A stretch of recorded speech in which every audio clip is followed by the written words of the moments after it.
Hello everyone, it's Hedgehog here, and today I'm here to talk some more about Ede Valley. Forgive me for those of you who know, but I'm going to do the plug really quick. For those of you who don't know, Ede Valley is my original series of stories that is set in the titular suburb of Ede Valley.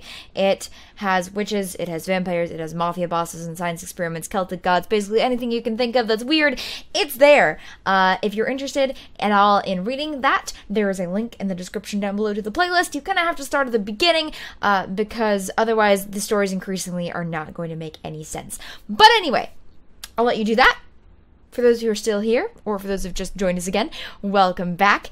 And so today, I'm here to talk about the timeline. Now, those of you who have read the Major Arcana will know that I love playing with time. It is my favorite aspect of story structure, I guess, to play with. I literally wrote a whole novel based around the concept of telling a story over 1,000 years.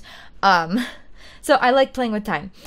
And increasingly so, maybe not quite yet, but increasingly so, the Ede Valley timeline is going to get very, very complicated.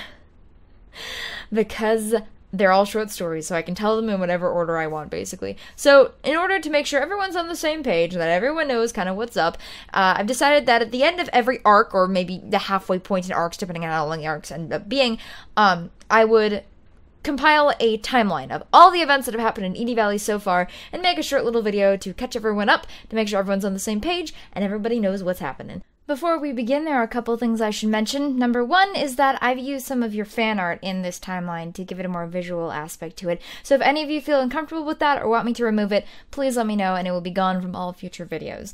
Number two is that I feel like I've kind of led you all on a little bit, because there is one story that is technically a part of Ede Valley, but that I don't really consider canon, and that is the Apocalypse Club. The reason for that is for several reasons. One is that it was one of the first stories I'd written for Ede Valley, and I hadn't really even explicitly written it for Ede Valley. I had written it as a tone tester, basically, to see if the certain tone and feel of Ede Valley could work as a story. The second reason is that when I really wrote Death's character into Lucius Marcel, she had changed a lot. The concept of her changed, the idea of her changed. Basically, everything about her character had changed since the Apocalypse Club. So essentially, at this point, it's only really semi-canon. I'm still including it because I could very well come back to it and want to make it a plot point eventually, but for now, keep in mind that it has limited canonicity, if that makes any sense at all. So, without further ado, because we're kind of at the end of the Origins arc-ish, because all the stories are starting to come together, without further ado, here is the Ede Valley Timeline, version 1. I have it on my computer screen right here just so I can see it and keep up with what's happening. So, currently, our timeline starts in 67 BCE, where Lucius Marcel is born in Britain. Of course, his name at the time is Lucius Marcellus. Not even yet, but, you know, whatever. He lives a peaceful life in the shore near the coast of Britain until at about 55 BCE, the Romans invade Britain. This is actually a literal event that I based off of the Caesar's invasion of Britain. I doubt they ever went as far north as I think Lucius probably was, but whatever, doesn't matter. Lucius Marcellus is taken as a slave and given the name Lucius by his new master, Gaius Marcellus.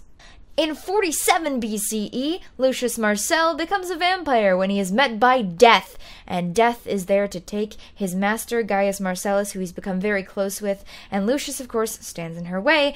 She ends up cursing him and turning him into a vampire, and sicking him on his master. Gaius Marcellus ends up dying, whether from his illness or from the blood loss, we don't know. We will probably never know. But either way, Lucius Marcellus inherits everything he owns, and becomes a guy who could travel around and do stuff. He travels for a long time. He buries himself in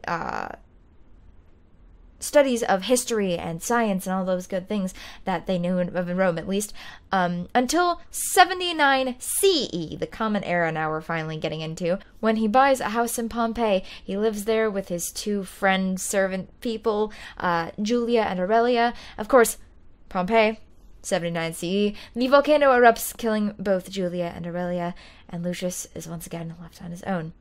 That is all of his story that we know so far, as we jump upwards of almost 2,000 years to 1955. In the town of Ede Valley, there is an asylum on the top of a hill called St. Adelaide's Asylum. Suddenly, without warning, it is closed, and most of the inmates are kicked out onto the streets with no help or no guidance, which kind of sucks. We don't know what happens to St. Adelaide's after that, except that more than 20 years later, in 1976, St. Adelaide's School for Gifted Youth opens. It becomes the hallmark of private boarding schools, and the best and the brightest go to St. Adelaide's, and that is how it is for a long time.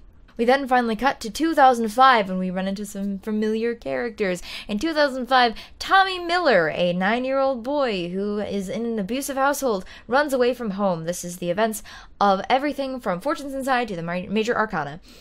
He meets this gypsy fortune teller named Remus, who is a really, really nice guy. He's not creepy, I swear, and he offers to help Tommy get away from his abusive father, and so he runs away with Remus in his gypsy wagon, and this is currently the last we've heard of him.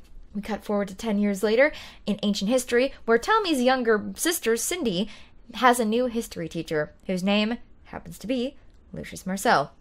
That is the events, of course, of ancient history. Later that year, Cindy ends up inadvertently killing her chemistry teacher and makes a deal with the demon to gain unholy powers. She gets her subjectivity taken from her, she has a huge mental breakdown, she gets locked into a ward for a summer, and her personality is forever altered. Finally, we reach the present time. I'm not going to give it a specific year because I don't want to date the piece anyway, though based on calculations you can figure it out, I'm sure. And in September of that year, Cindy reconnects with her old history teacher and learns about his past in the personal history of Lucius Marcel, Part 1. Shortly thereafter, in another part of Ede Valley, a new girl is at the elementary school. Her name is Buttercup. She is weird. She is powerful. She is emotionless, almost.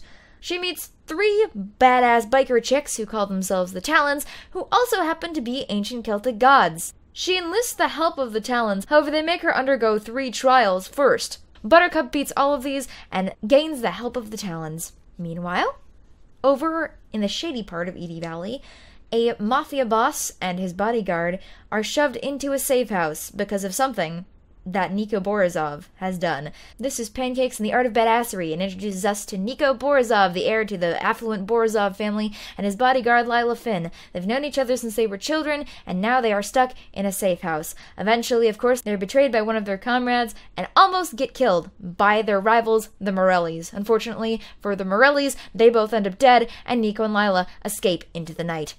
Continuing their story, Niko and Lila find themselves in a suburban neighborhood and an abandoned house therein. There they meet Cindy Miller, the resident witch, and they make a deal in order to have Niko and Lila have a place to stay and Cindy to get some rare ingredients that she otherwise couldn't possess. Meanwhile, back in the shady part of Ede Valley, in the bar underneath the safe house, we meet Cowl the demon. Cowl is the one who originally made the deal with Cindy Miller to gain her unholy powers, and here he makes another deal with a reporter who wants to know more about the killings of the Morellis in the recent past. She gives up her loyalty to Cowl in order to gain that information, and she ends up never posting the story. We never hear anything more about her, but Cowl still tends his bar, the Smiling Goat, and smiles to himself. Cutting to October, we hear the second part of Lucius Marcel's story in the personal history part 2, and this is where we also find out that Cindy is a witch. The timeline is very screwy. Then, finally, some other stuff will happen in between here, but for now we cut to January, where we meet Cindy's younger brother, Tommy's other brother, Mike Miller. He ends up getting a ticket to go to St. Adelaide's School for Gifted Youth, and there he meets some really strange characters. First is Doug Bailey, his roommate, who wears Heelys and doesn't seem to care about anything. He also has white hair. We meet Julie Nakajima, the former idol who is only on hiatus. We meet Sonia Valentina Borisovna, a girl from Russia who may or may not be Niko's cousin. We meet Gil Trenton, otherwise known as Gil Vaden the All-Knowing, a teenager with a severe case of Genebia who thinks he's a warlock. Finally, we meet Abigail Hodge, the resident weirdo who lives in the library, and Victor West, who may or may not be trying to build something strange. We don't know what it is. Mike's second day is even more eventful as Doug bursts in the room about 3 o'clock in the morning, looking worse for wear. He doesn't seem high or drunk, but there's something definitely wrong with him, but he won't answer any of Mike's questions. The next morning, Mike gets a vague warning from Gil to follow his intuition, which is telling him to ask lots of questions and seek answers, and eventually he corners Doug, who gives him the warning to keep his head down. Mike makes a compromise, deciding to keep asking questions while being careful. And that, right now, is the furthest that the timeline goes. Ends at a weird place, doesn't it? That's because there's more. So, join me at the end of the next arc where we'll be doing the Ede Valley Timeline version 2. See you all then!